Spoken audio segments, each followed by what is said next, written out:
Eu nunca gostei da ideia de ser o serviço mais barato a qualquer preço. Uma coisa muito minha, né? Eu sempre gostei de o que fazer bem feito, né? E a maior forma de engajar as pessoas é o exemplo, né? Pra dar um próximo passo, pra continuar se desenvolvendo, pra continuar crescendo, tem que ter fome, né?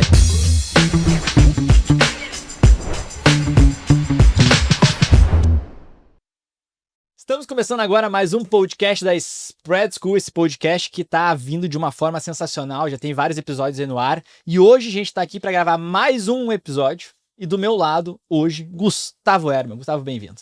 Muito obrigado pelo convite. Show de bola, a gente vai ter uma rotatividade de hosts e co-hosts aqui que vão agregando no nosso podcast, e hoje, do outro lado da mesa, a gente tem um cara fantástico, contador de histórias, e eu quero ver manter esse podcast dentro de uma hora. Já tem uns limitadores de tempo aí que a gente vai querer ficar em meia hora. Não vai dar, vai ser uma hora e meia. Azar de quem precisar sair antes. Gabriel, bem-vindo. Muito obrigado. Obrigado pela lembrança. Sempre muito bom estar entre pessoas tão bem conceituadas aí no mercado de marketing e podcasts. Obrigado pela lembrança. Show de bola. Gabriel, que é CEO da Leon Park, é isso? A gente não chama de CEO, né? Porque senão já começa a achar que nós estamos falando de uma empresa multinacional e ainda não chegamos lá, né? Mas sim, sou sócio fundador da Leon. Show de bola. Uma empresa de assessoramentos que está atuando aí 19 anos no mercado, entre Porto Alegre, Florianópolis, Rio Grande do Sul, aí um pouquinho pro interior. Vamos falar um pouquinho sobre a Leon hoje. Legal. Já vamos começar esse podcast, então, só para dar uma movimentada aqui pra galera te conhecer um pouquinho mais. A gente gosta de fazer uma brincadeirinha no início aqui. E tu gosta de brincadeirinha, né? Então, vamos lá. Depende, né? Joga pra gente na mesa 3 verdades sobre o Gabriel e uma mentira.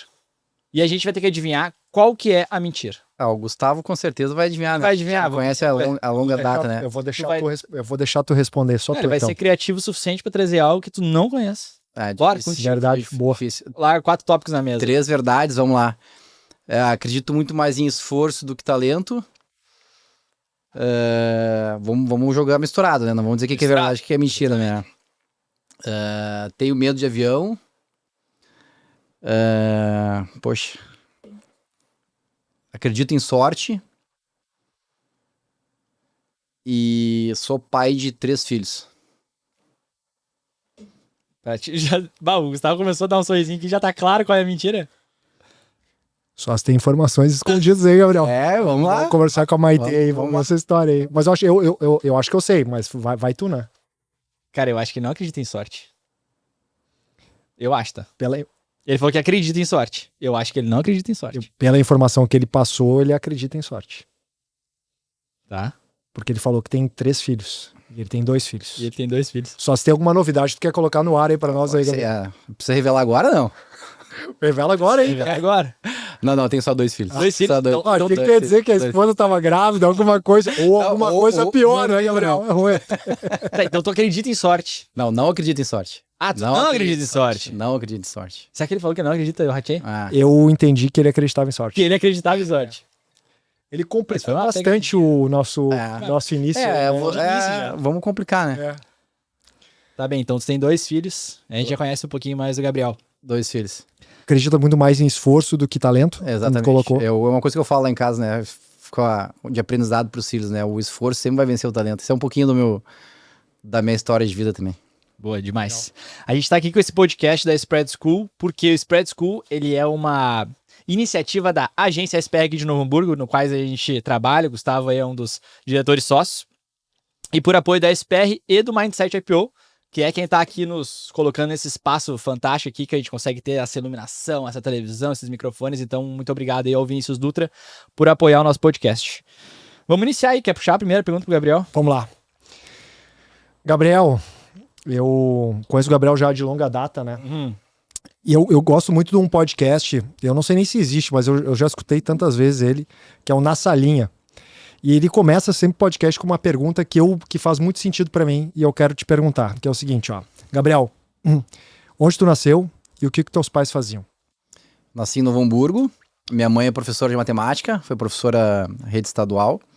O meu pai é mecânico, tinha uma empresa familiar, enfim, uma mecânica. Bem conhecida, aliás, ela era, né? Na época mas existe ainda, né? Existe ainda, mas não é mais da família. Aqui hoje, em Novo Hamburgo. Aqui em Novo Hamburgo é a Mecânica Betim. Na época era realmente A cidade também era muito menor, né? Mas eram as mecânicas mais conhecidas, né? Em Novo Hamburgo, antigamente as mecânicas eram segmentadas em marcas, né? E na época atendia somente as marcas Fiat, Por isso que é Betim. Por isso que é Betim, porque a fábrica da eu acho que hoje talvez nem seja a única, né? Mas antigamente era, né? Era lá. E então essa que é a nossa pequena história, hein? E teu pai gostava de futebol, automobilismo, como é que era? O pai, os prazeres deles atender os 2 filhos. Ele gostava muito de futebol, que é muito da minha história, né? E gostava de automobilismo, que é a história do meu irmão. Legal. Meu irmão corria rally e eu jogava bola, né? O teu esporte bem mais caro que o dele, né? Mas já consegue entender quem é o filho preferido, né? Pai, compra uma bola no Natal, beleza. Pai, compra um carro pra eu correr no kart. Teu irmão é mais novo ou mais velho? Mais velho. Então provavelmente tinha um pouco de preferência. Na verdade, a verba foi toda pra ele. Eu ia dizer Então, agora não vai mais dar pra dar aí 2 carrinhos, então tu vai ter que escolher outro esporte. E tá aqui uma bola de futebol. E jogou futebol? Joguei, como todo mundo, né, na escola, sempre foi a paixão, né, de criança, e, enfim, esse sonho foi alimentando até base de Novo Hamburgo, enfim, cheguei a jogar uns 2, 3 anos profissionais, mas ali pelos 21, 22 anos acabei percebendo que não levaria aonde eu gostaria, e aí foi onde eu conheci o Gustavo, né, na sequência, logo depois que eu parei de jogar futebol. Como quase todo brasileiro, vira empreendedor por necessidade. Parece que agora ele te colocou no profissional, né? Tu viu? Sim. Ele tá falando do profissional, exatamente, aí eu conheci o Gustavo. Agora, caralho, sim, jogamos juntos, né? Jogou no Mallorca da Espanha. No Mallorca. Jogou lá fora? Joguei na Alemanha durante 2 anos. Olha aí, o monstro. Eu vou te perguntar um negócio que a boleirada sempre pergunta, né, no jogo. Gabriel, jogou aonde, Gabriel? Vamos lá, então fiz base no Novo Hamburgo, né? Quase toda a base. Aí, com 18 anos, ainda fui pra Alemanha. Joguei no Carl Zeiss Jena e no Erfurt. Aí voltei, tive um tempo na base do Inter ainda. Isso era júnior daí? É que na Alemanha eu tô profissional com 18 anos, aí no Brasil com 20. Então quando eu voltei eu ainda tinha ali uns 4, 5 meses de idade júnior, daí foi onde eu tive na base do Inter. E aí depois fui pro Mojimirim já no profissional. Joguei no Campeonato Paulista e depois no Veranópolis. E aí a gente consegue notar claramente uma descendência na carreira, né?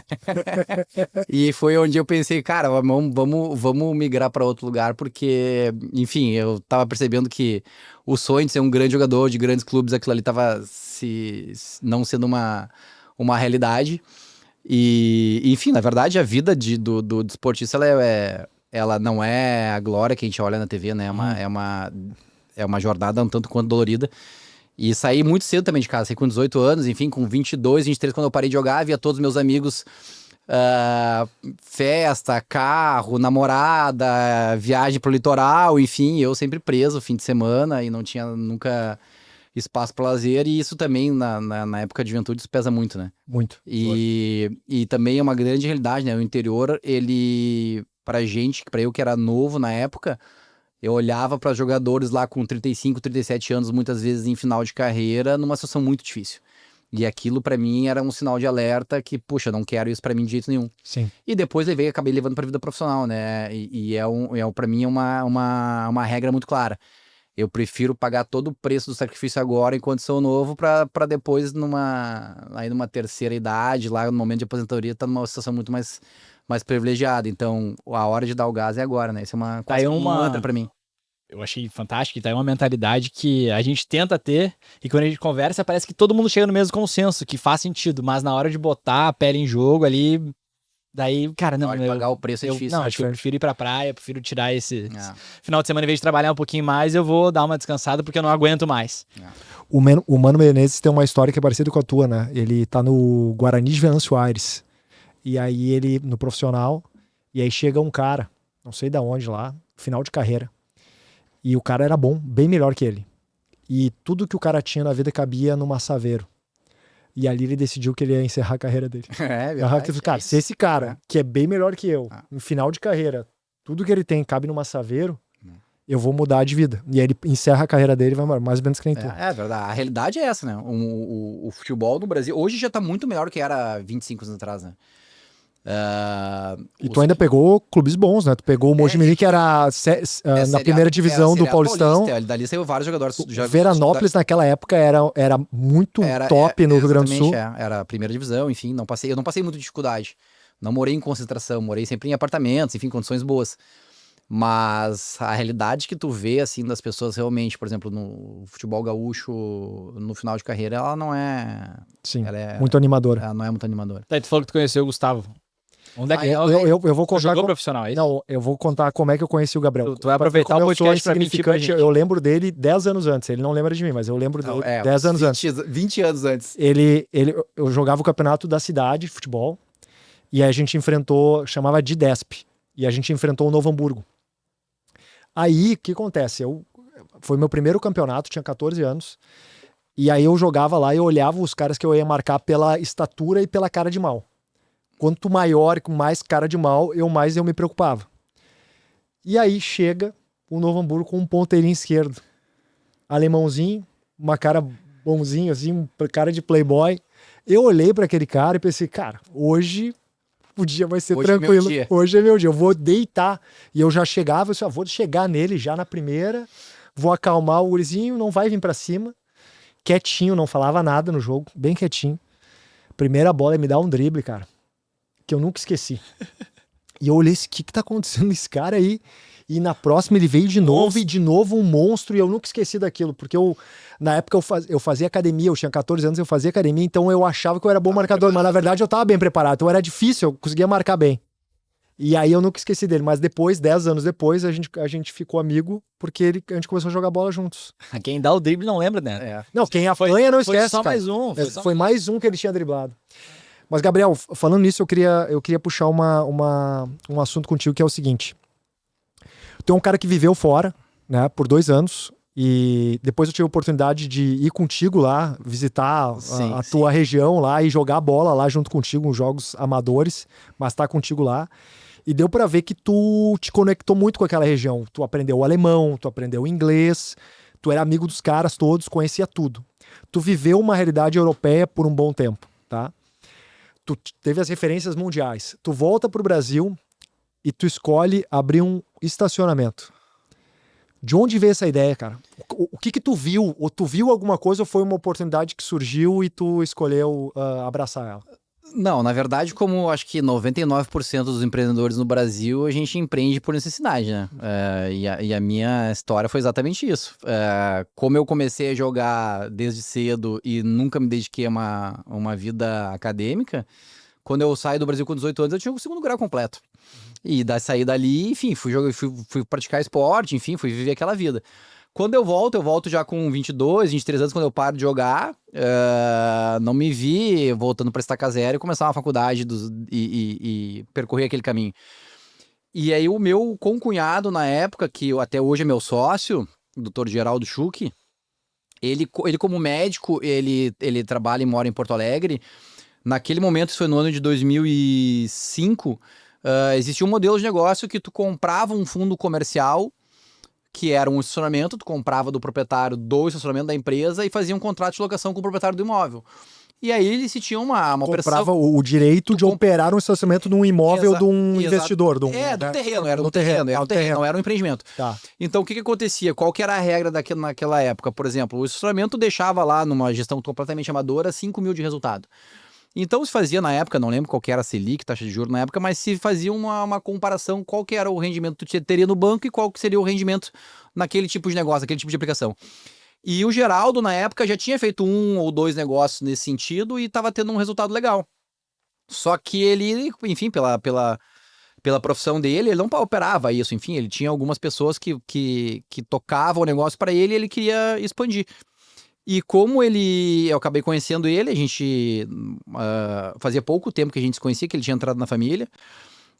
Eu tinha já tido, antes de ir para o estacionamento e depois que parei de jogar, eu tinha tido uma experiência, que é quando eu realmente conheço o Gustavo, que eu tinha bares, enfim, mais ou menos nessa mesma linha. Parei de jogar, cara, o que vamos fazer? Precisamos trabalhar, abre um bar aqui, abre um bar ali. E o Gustavo, na época, na Dueto, né? Me atendeu com a agência lá. Enfim, foi um caso, foi um case 22 de anos, 25.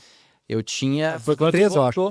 Foi em 2005, não, foi 2004. 2004, eu tinha 22 anos, Então lá ali eu abri um bar, enfim, o Gustavo nos assessorou, foi um case de sucesso, foi bem legal, teve algumas boas histórias, né, Gustavo? Então tinha alguma experiência empresarial. E aí, com esse contexto, o Geraldo, na época, que gostaria de fazer esses investimentos, me chama para fazer uma parceria com ele, esse modelo de sociedade, de um estacionamento na Getúlio com a José de Alencar, em Porto Alegre. Vocês ainda operam esse estacionamento ou não tem mais ele? Não. Tá. E aí foi onde a gente comprou o ponto, eu lembro direitinho, na época a gente comprou por 100 mil reais. E 11 meses depois a gente vendeu por 160. Então, tipo assim, em 11 meses a gente conseguiu um resultado super bom. Além do resultado que deu mensalmente lá, a gente conseguiu vender com um ganho de 60%. E ali a gente viu que essa parceria funcionou, a sociedade funcionou. Aí compramos um segundo ponto, que esse a gente vendeu, então a gente saiu e compramos um novo ponto, que foi na Dona Laura. Enfim, foi um ponto de um estacionamento pequeno. Tô falando de estacionamento de 15, 20 vagas, coisa realmente pequena. Onde ali a gente ficou durante muitos anos, a gente ficou ali acho que uns 10 anos mais ou menos operando. E aí, assim, as coisas aos pouquinhos foram começando, foram conhecendo um pouquinho mais a Lyon, eu fui conhecendo um pouquinho mais do mercado de estacionamento de uma forma mais profissionalizada, mais bem estruturada, onde em 2008, talvez, a gente entra num primeiro grande prédio, não, 2018, a gente entra num primeiro grande prédio, que é um prédio comercial realmente, com toda uma estrutura, com regras de direito de uso, com toda uma formalidade, um profissionalismo maior, e dali em diante a gente começa a ganhar um pouco de mercado. Em 2018 em diante que a gente conseguiu dar uma esticada maior aí na empresa. Ali tu já tinha Lyon Park. Ali sempre foi Lyon Park. O nome Lyon é porque o Geraldo morou na França, morou em Lyon, lá ele conheceu a esposa dele, minha cunhada. E, enfim, como não tinha grandes expectativas, inclusive como empresa, se criou um nome lá na época. Eu lembro que vai esse aqui mesmo, um pouco disso. Eu lembro que na época, quando a gente depois, 2021, quando eu faço um trabalho com o Gustavo, já na SPR, foi um questionamento, né? Será que vale a pena a gente manter o nome Lyon ou redesenhar o nome? E aí, na época, a gente já tinha algumas operações e o Gustavo falou, não, acho que agora que já tem uma certa... um certo mercado, a gente não troca mais, enfim. Daí que nasce o nome Lyon. E as pessoas com frequência perguntam, é Lyon ou é Lion, né? Fazem essa confusão ali. Mas, assim, esse foi um pouquinho de como nasceu o Lyon e como eu conheci o Gustavo. Esse negócio de estacionamento, jogando limpo assim, o cara tem um preconceito, não tem um preconceito? Parece que, eu tinha até a gente trabalhar juntos. Pois é. Explica um pouquinho melhor como é que é esse negócio. Eu entendi, tudo bem, ganha um mensal ali, dependendo da rotatividade de vagas, etc. Mas essa ideia de tu comprar um terreno e depois vender ele faz parte já da estratégia do negócio. Esse caso que eu trouxe de comprar um ponto comercial, isso é uma prática que não acontece mais hoje em dia, né? Isso aconteceu lá quando eu comecei na operação em 2004, né? Hoje, as operações de estacionamentos, elas basicamente são fundos de investimento imobiliários ou grupos que são proprietários de alguns ativos. E a gente tem torres comerciais, hospitais, shoppings, malls. Os estacionamentos hoje, como as cidades foram construídas, eles estão basicamente alocados dentro de empreendimentos. A gente não vê mais em grandes centros urbanos estacionamentos em terrenos. Pela valorização daquele terreno, não se justifica ter um estacionamento. Assim, tu constrói um prédio e deixa o estacionamento no subsolo. Então, esses estacionamentos são os que a gente opera hoje, estacionamentos dentro de centros empresariais, dos mais diversas atividades. Então, o modelo de estacionamento, ele serve como uma estrutura do empreendimento para atender a demanda do empreendimento, mas ele hoje, e já há alguns anos, ele dentro de uma carteira de grupos de propriedade de imóveis, ele tem uma relevância muito grande, porque acaba sendo um ativo muito relevante, né, para os proprietários. Legal. Então, a gestão de estacionamento, ele vai desde atender a estrutura do empreendimento, quanto a realmente rentabilizar e fazer daquele ativo algo relevante para os proprietários, né? Gabriel, um dos motivos para a gente estar conversando é a tua visão um pouco diferente nesse mercado de estacionamentos, né? Então, se a gente olha ali, tem um padrão, um estilo que a gente também é acostumado a viver, e tu tem mostrado nos últimos anos um outro modelo. O que tu viu aí? Como é que tu viu essas oportunidades? O que tu fez diferente na Lyon para ela se destacar tanto? Depois a gente vai ver umas imagens ali, porque a gente falando é uma coisa. Agora a gente vê os estacionamentos, desde o momento que tu chega lá, dá para notar que tu tá num lugar diferente do que um estacionamento normal. Conta um pouquinho para nós nesse ponto aí. O que é que tu viu ali que a maioria do mercado não viu? Primeiro que por conceito de prestação de serviço, que é a natureza da nossa atividade, ela é basicamente prestação de serviço, né? Mesmo que tu trabalhe muito com tecnologia hoje e pouco contato humano, mas ainda assim é prestação de serviço. Então eu, como proprietário, como quem tive sempre à frente e desenhei para onde a gente iria caminhar, eu sempre gostei da ideia de ter um serviço bem prestado. Eu nunca gostei da ideia de ser o serviço mais barato a qualquer preço. Então isso sempre foi um norte para mim, desde o atendimento que a gente tem que dar para um cliente quando ele chega no estacionamento, a um retorno para um contratante, a um posicionamento quanto a um retorno de uma solicitação de sinistro, enfim, eu sempre tive esse viés de olhar muito com o olhar do cliente. Mas o projeto, o estacionamento boutique, que é como nós chamamos os nossos estacionamentos hoje, ele nasce em meio à pandemia. Em 2021, quando a gente já vivia em meio à pandemia, vários novos modelos de negócio foram se estruturando. E eu lembro na época que se tinha muito discurso do home office, de não ter mais o carro como propriedade, muito carro compartilhado, patinete compartilhado, bike compartilhado, tinha muito um discurso das pessoas viverem mais no interior e não em centros urbanos. E isso, para a nossa empresa, seria uma questão de vida ou morte, né? Sim. A gente depende da densidade urbana, a gente depende do proprietário do carro ter o bem e se deslocar até o estacionamento. Então, para nós, isso era um ponto muito preocupante. E aí, eu conhecendo o Gustavo, conhecendo a SPR, sempre tive muito reconhecimento na qualidade e na seriedade do serviço deles. Eu levo para eles essa demanda.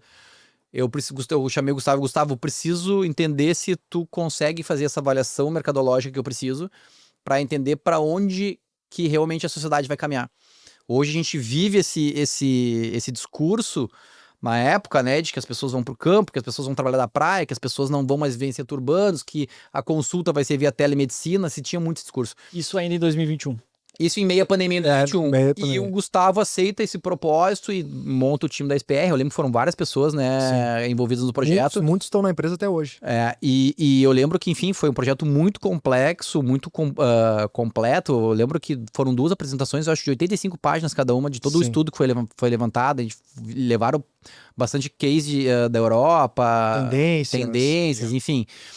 E a conclusão desse projeto era que sim, existe espaço para operadores de estacionamentos ainda, como a gente se encontrava na época, mas que um dos pontapés inicial para esse novo projeto, para esse novo posicionamento da Lyon e aí a partir dali um crescimento, seria repensar o espaço.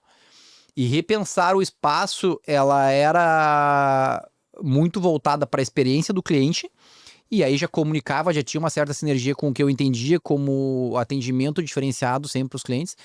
Mas não só isso, o estacionamento ele deveria ser diferenciado. A gente tinha na época, isso ainda hoje é uma realidade, que os estacionamentos de uma forma geral são escuros, são mal iluminados, são, enfim... são cinzas. São cinzas, são ambientes não são convidativos, então a pessoa normalmente tem experiências ruins com os estacionamentos. E a proposta na época era redesenhar isso. E aí a gente fez todo um estudo de identidade visual, e aí identidade visual desde o totem externo do empreendimento até uma placa de preço, uma sinalização de faixa de pedestre, uma demarcação de vaga, todo o espaço de estacionamento foi desenhado. E a gente criou, além disso, da sinalização básica que a gente precisa fazer para comunicar com nossos usuários, a gente criou ambientes que realmente nos diferenciavam. Então hoje, todos os nossos estacionamentos, tu vai ver que as paredes existem paisagismo. A gente tem uma iluminação indireta, a gente tem terminais de autoatendimento, a gente procura trazer uma ambientação para o cliente. A gente tem alguns estacionamentos nossos que são sonorizados. Então a gente procura trazer para esse conceito de estacionamento algo para se diferenciar. A gente não quer trazer o estacionamento como só mais um. Não, aqui só com ele falando, com as imagens. E o que é mais interessante, Gabriel, é como é que o mercado recebeu isso? Boa.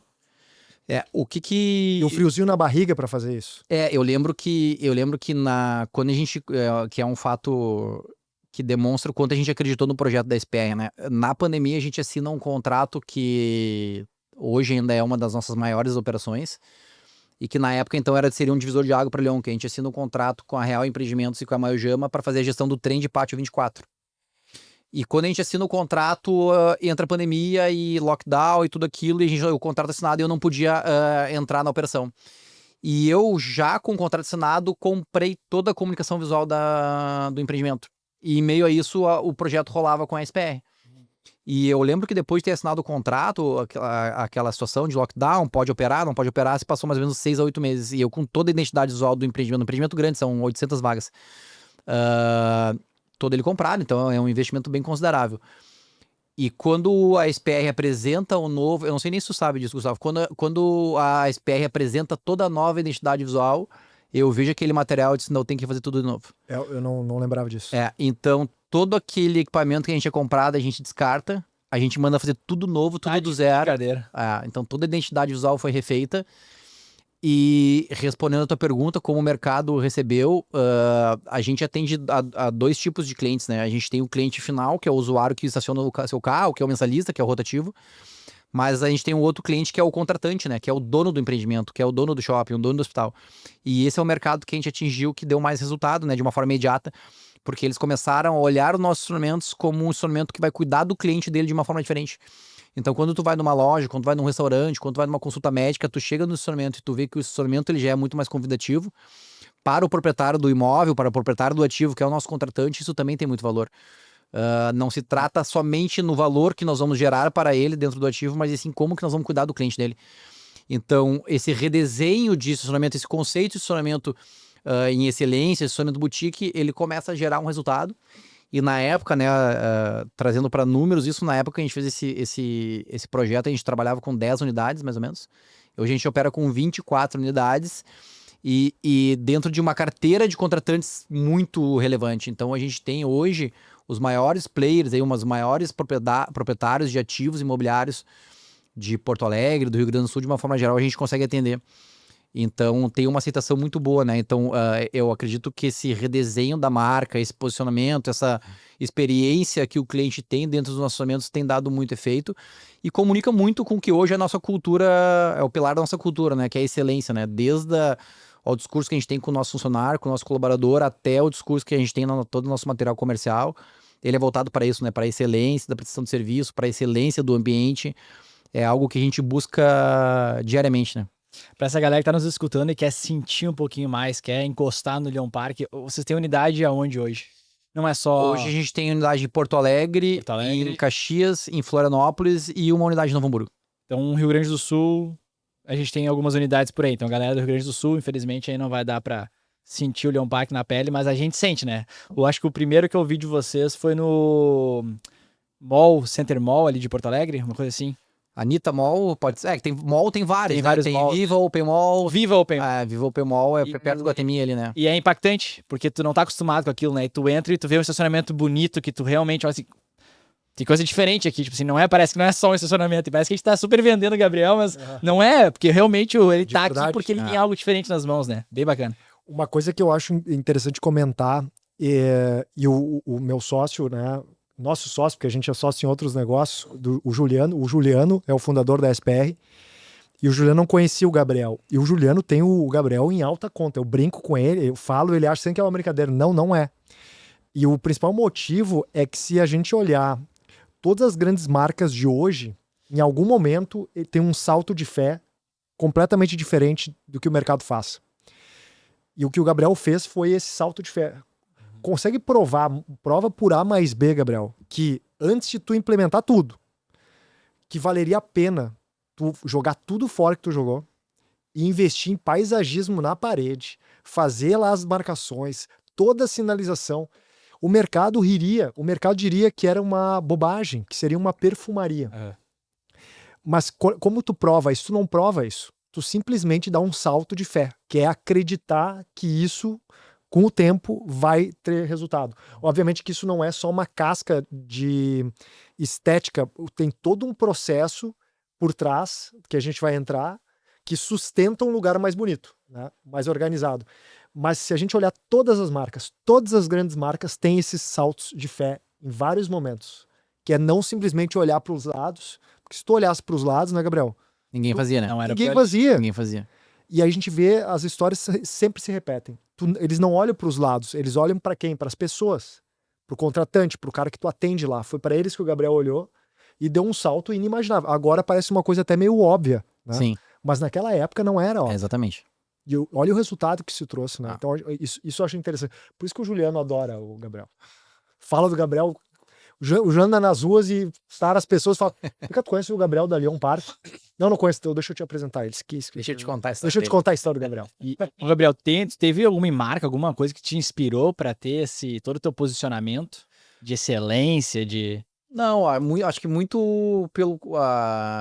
isso é uma coisa muito minha, né? Eu sempre gostei de o que fazer bem feito, né? Então, e a ideia de fazer mais barato nunca me atraiu. Eu prefiro muito mais a ideia de fazer... Fosse um propósito teu de vida. Exatamente, então... inclusive é um posicionamento nosso, né? É muito comum grandes operadoras de estacionamento, por exemplo, ter banca de valet em restaurantes, banca de valet em hotel, que é aquele modelo tradicional que o motorista chega e estaciona o carro na calçada, entrega para o manobrista leva o carro para algum outro local. Isso em determinado momento, lá no início, a gente chegou a fazer isso, mas hoje, por exemplo, são posicionamentos que a gente não assume mais, a gente não faz mais isso. Muito porque a gente entende que a gente não vai conseguir entregar qualidade ali, a gente não vai conseguir entregar um serviço diferenciado, nós vamos estar fazendo mais do que todo mundo já faz, e o nosso propósito realmente não é esse, é estar em empreendimentos, em estruturas onde possibilitam a gente fazer um trabalho diferenciado. Então, assim, isso é muito mais uma característica minha e um entendimento que eu acho que é o que faz mais sentido, e principalmente também um posicionamento, como que eu vou me posicionar e ser uma opção, né?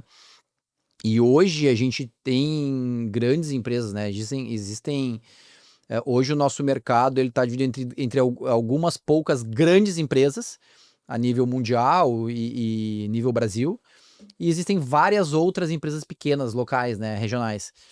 Então, se eu for fazer por preço, eu vou ter uma concorrência, uma competitividade muito grande, desde o maior quanto ao menor. Então, o nosso posicionamento estratégico, ele também faz muito sentido por isso. No momento que eu procuro fazer de uma forma diferente, eu tento me posicionar de uma forma mais única, né? Não vou me comparar com a grande maioria das outras operadoras, né? E, Gabriel, o que tu traz do esporte, assim, pra tua gestão? O que tu aprendeu como sendo um jogador profissional e trouxe pro teu negócio, assim? Tu consegue verbalizar isso? Tu consegue ver isso? Tu vê semelhanças entre esses dois mercados, esses dois mundos? Tanto na vida do atleta, do desportista, quanto na vida do empresário de alta performance, é a entrega total, né? Um atleta, para ser um atleta de ponta, hoje em dia a população de uma forma geral, né, não conhece esse outro lado, o lado sombrio, vamos dizer assim, de um atleta de ponta, né? Ele é feito de muita dor e sofrimento.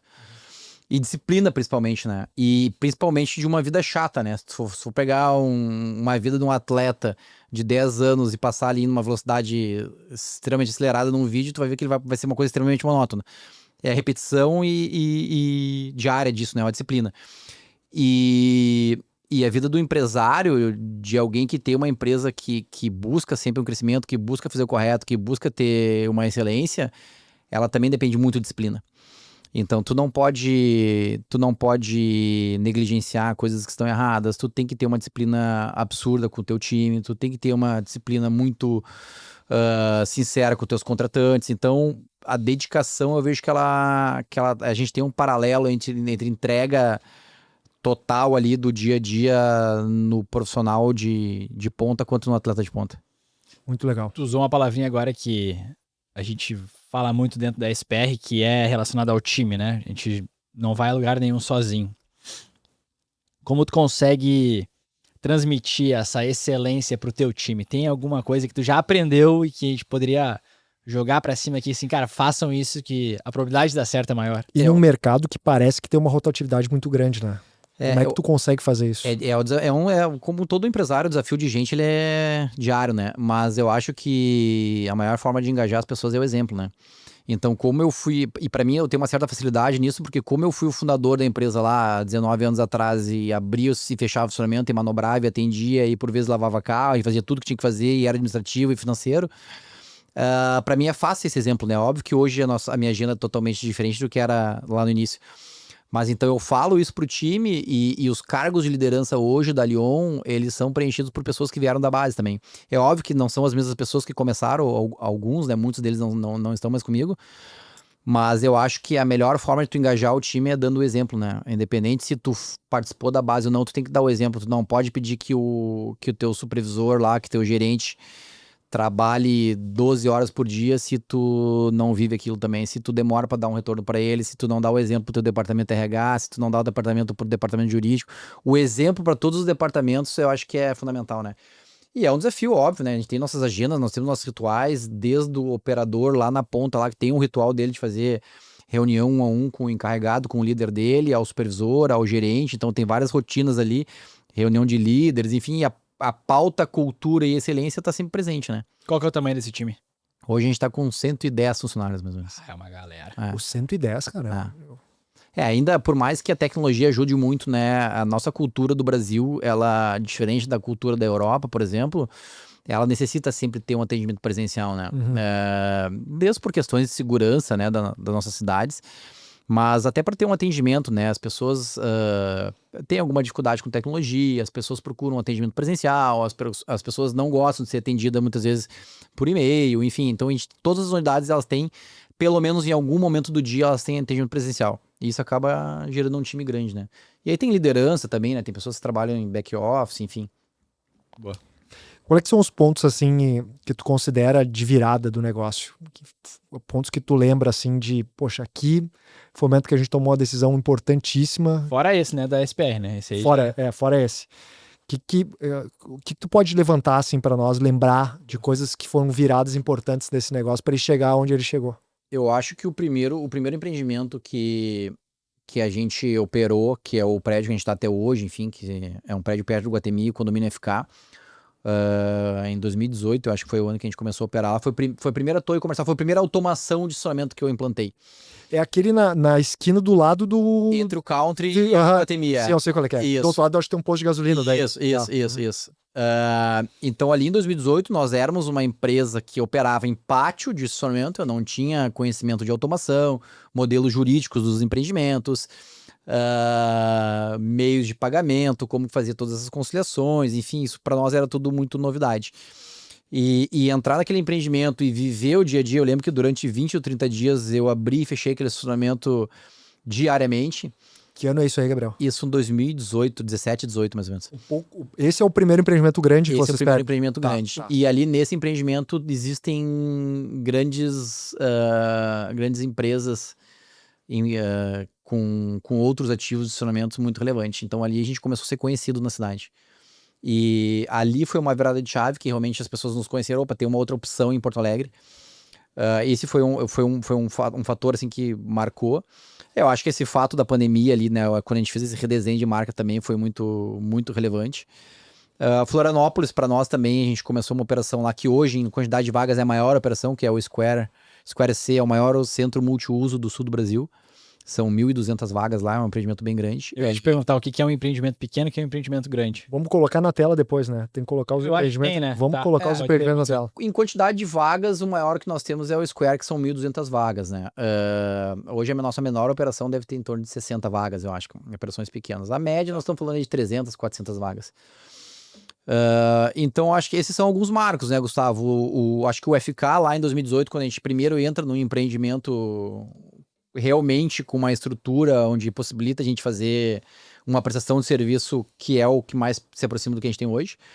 E o trem de Pátio 24, que é quando a gente faz esse movimento com a SPR, quando a gente repensa o instrumento, quando a gente começa a decorar os instrumentos, a gente cria realmente ambientes voltados para a experiência do cliente.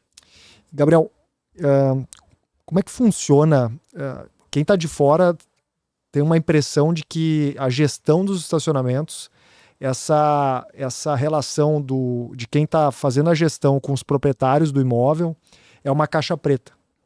O que fatura, como que paga? O mercado sempre foi meio estranho, assim, né? Ninguém abria muito os números. Será que o número que o cara está me dizendo que deu é realmente o número que deu? Isso a gente sabe que foi uma inovação também que aconteceu.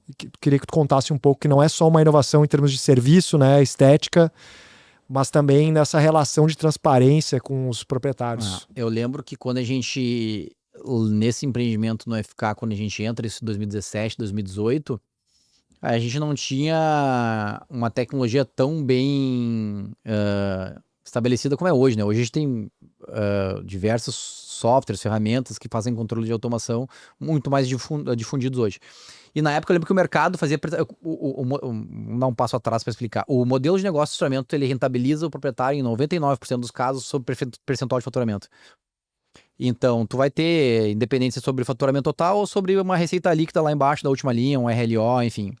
E na época, o que era comum no mercado era a prestação de contas lá no final do mês sobre quanto faturou, sobre quais são as despesas que tu teve, sobre quanto realmente de valor de locação tu vai pagar. Isso era feito em planilha de Excel.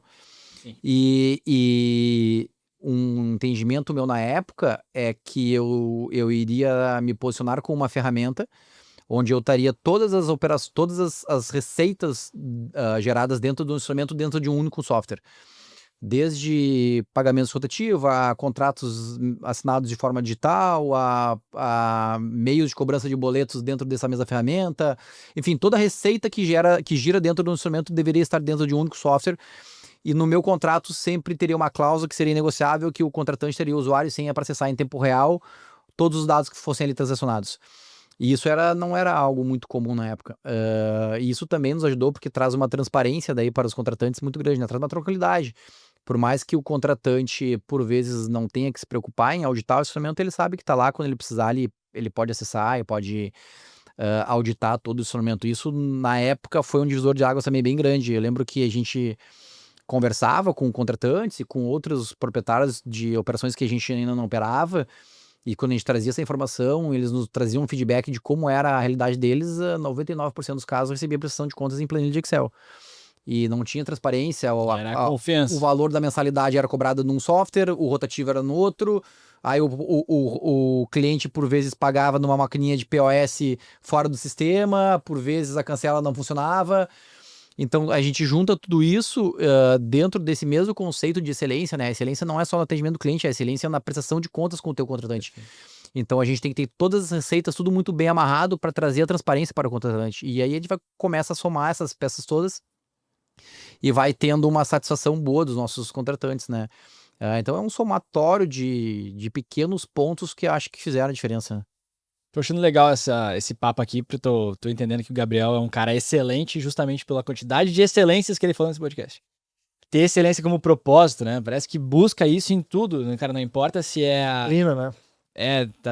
Tá implícito nas tuas falas aqui, né? O quão excelente é nessa tua busca, nesse teu profissionalismo, e até por isso que te levou a ser um jogador profissional, né? Que eu acho que é realmente aqui que tá o problema, né? Se o cara não tem essa determinação e essa excelência, tu não vai chegar lá. Bem legal. Tem que ter fome, né? Eu falo até hoje. Mas agora, hoje mesmo eu estava em reunião com um time de supervisor e desenhando algumas metas para 2026 já. E a gente tem uma rotina que a gente chama célula de qualidade dentro da Lyon. A gente tem um profissional nosso que visita todas as unidades e tem um checklist lá de todos os pontos que tem que ser avaliados, desde o perímetro que o operador tá, a qualidade da limpeza, a qualidade da identidade visual, a comunicação, a sinalização, enfim. Analisa todas as rotinas dentro das unidades. A gente chama isso de célula de qualidade. E em cima disso a gente faz uma pontuação lá e isso gera, inclusive, gratificação, enfim, para os liderados.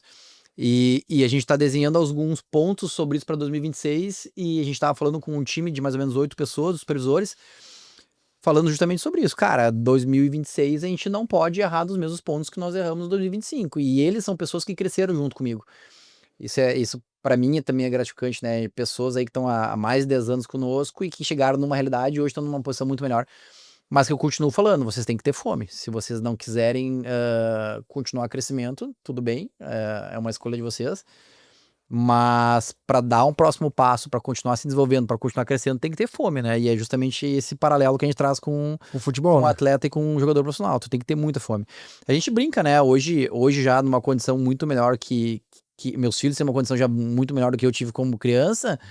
E a gente brinca, os filhos gostam de jogar bola e tudo mais, e a gente vê alguns filhos de amigos com muita qualidade e tudo mais. Mas é muito difícil, né? Ter a fome realmente que precisa para sair de casa com 14, 15 anos, abrir mão do ar-condicionado, abrir mão da bolachinha recheada, abrir mão do fim de semana é difícil, né? E pro profissional, pro lado profissional, a mesma coisa. Quantos finais de semana a gente teve que abdicar para ir trabalhar, enfim, responder e-mail de madrugada e atender cliente em horário de descanso, enfim, é muito do comprometimento, né? Muito legal. Gabriel, como é que tu vê o futuro desse negócio? Por exemplo, passou a pandemia, né? Mas a gente vê que os carros compartilhados, não os carros compartilhados até não tem tanto, né? Mas a questão do Uber, a gente vê uma luta, né, da questão da mobilidade urbana, né, do transporte público melhorar, né? Como é que tu vê isso? Tu vê o futuro do estacionamento de que maneira? Como lugar de estacionamento só, como lugar de outras coisas? Vai aumentar o estacionamento? Vai diminuir o estacionamento? Qual é a tua visão, assim? Eu acho, assim, depende muito de cidade para cidade, né? Vamos trazer para a realidade do sul do Brasil aqui. Os aplicativos vieram e isso é uma realidade, né? Os aplicativos nada mais são do que mais um meio de mobilidade que as pessoas têm para optar para ir para um destino ou outro. Eu vi que tem 2 milhões de motoristas de Uber no país. Eu não sei quanto seria esse número, talvez tu pegasse há 3 anos atrás, quanto seria esse número. Não tá claro para mim se isso tá aumentando ou se tá diminuindo. O que eu vejo, eu uso relativamente pouco aplicativos de mobilidade, mas enfim, independente da qualidade, do preço, do tempo de espera, da qualidade do motorista, eu acho que é uma realidade que veio para ficar e é mais uma opção que a pessoa tem para se locomover. Eu vejo que o estacionamento ele vai ser uma realidade durante alguns anos ainda, pelo menos no Brasil. Não é difícil, com a velocidade da tecnologia e das novidades que vêm surgindo, é difícil a gente fazer qualquer tipo de futurologia para mais do que 5 anos, né? Mas se tu imaginar o parque fabril que tem, por exemplo, das indústrias de carro, como o setor imobiliário vem se desenvolvendo, como as profissões como as cidades vão cada vez mais se mudando o posicionamento delas, né, seus centros econômicos, eu não consigo ver as pessoas não usarem o veículo e não terem necessidade de estacionamento nos próximos 5 anos. Eu não vejo isso como um fato que realmente possa acontecer. Daqui 10, 15 anos é difícil a gente apontar, né? Hoje se fala muito que os jovens não querem dirigir, que os jovens não querem tirar carteira. Não sei até que ponto isso é realmente o jovem de 18 anos de hoje com o jovem de 18 anos atrás. Talvez as pessoas hoje de 30 anos que tinham 18 anos há um tempo atrás, hoje já estão usando o carro, né? Talvez é só essa necessidade de ter carro, ela esteja mais perto dos 30 anos do que com os 18 que a gente tinha um tempo atrás. Mas eu vejo ainda, continuo apostando e fizemos todo o nosso movimento de crescimento com a necessidade de estacionamento. Os estacionamentos hoje eles já são hubs de mobilidade, né? Eles não servem simplesmente para estacionar um carro. A gente tem nossos estacionamentos desde kit multimídia, self-storage, onde são espaços que as pessoas dentro do próprio empreendimento usam os espaços para guardar, para fazer uma extensão do seu escritório, da sua casa. Existem hoje também, a gente tem vários carregadores de veículo elétrico, então é uma tendência, tem uma necessidade que a gente também não consegue cravar exatamente qual que é o tamanho da mobilidade no Brasil que vai ser os veículos elétricos, né? Quanto vai ser o share de mercado disso é difícil hoje apontar. A gente tem dados que tem uma realidade na China completamente diferente do que é na América do Sul. Completamente diferente. Desde o valor do veículo, a incentivo do governo, a infraestrutura de recarga. Então a gente tem vários desafios, né? Eu vi que o mercado chinês, carro elétrico e híbrido, representa 50% do mercado hoje. Já. Aqui no Brasil eu acho que é 3 ou 4%. E com vários porquês, né? Sim. Um dos maiores desafios hoje do carro elétrico é tu fazer longas distâncias, né? Eu particularmente nunca fui para a China, não conheço o mercado desde mobilidade, mas o que a gente entende e o que a gente escuta de especialistas é que, por exemplo, o chinês não viaja de carro. O chinês, ele viaja muito de trem, porque tem uma linha férrea de altíssima qualidade, e ele usa o veículo elétrico muito para curta distância no dia a dia dele. E tem uma rede de recargas muito eficiente. São milhares que eles investiram, né? Muito superior ao dos Estados Unidos, por exemplo. Então, no Brasil, é difícil, por exemplo, nós aqui na região metropolitana, imaginar ter um veículo que não tenha 300 km de autonomia. Será que a gente iria arriscar ter como um veículo único de uma família um carro sem uma autonomia relevante? Tu não consegue ir para Florianópolis, tu não consegue ir voltar para a praia com tranquilidade, pega um engarrafamento na freeway, alguma coisa do tipo, talvez tu vai ter um problema. Então, talvez um segundo carro para fazer curtas distâncias talvez faça sentido. Agora, quanto realmente isso vai se desenvolver, é difícil. Mas nos nossos estacionamentos nós temos pontos de recarga, a gente tem essa demanda. Mas é mais um aparelho, né, que a gente tem dentro dos nossos estacionamentos para atender nossos clientes. A gente falou muito de excelência aqui, parece que o Gabriel é perfeito e não errou. Temos aí um cara pra você seguir no Instagram aí. Mas, Gabriel, alguma coisa deve ter errado na vida. Teve algum lugar que tu... Conta os teus erros aí, Gabriel. Conta pelo menos um aí que eu tentei aqui, não deu. derrota, né? Pelo menos só um que aqui errei e aprendi. Dentro da Lyon, então, né?